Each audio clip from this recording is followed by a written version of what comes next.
आज सन्धार अबाध्य बालक बोली कहुଥିବା रकेट द्वारा महाकाश को पाणीपाग सूचना संग्रह संक्रांत कृत्रिम उपग्रह इनसाट 3DS प्रेरण करिबो बोली भारतीय महाकाश एजेंसी इसरो कहिछि।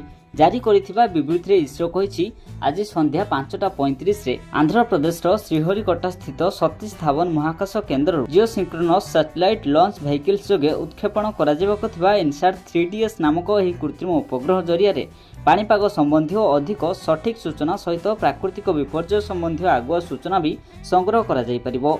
एही अभियान पर संपूर्ण व्यय बा पांठि जोगाइछि भूविज्ञान मंत्रालय। रकेट अबाध्य बालक बा जीएसएलवी इनसाट 3DS को जिओ सिंक्रोनस ट्रांसफर्स ऑर्बिट रे कक्षपथ छाड़िबो। एहा हेबो जीएसएलवी F14 बा अबाध्य बालकर 16तम अभियान। इसरोर जने पूर्वतन अध्यक्ष रकेट जीएसएलवी को अबाध्य बालक बा नोटी बॉय बोली कहउथिले। एहार कारण हेउछि जे आज सुधा समुदाय 15टी अभियान रु ए रकेट 6टी अभियान रे असुविधा करिछि, अर्थात एहार विफलता हार 40% रही।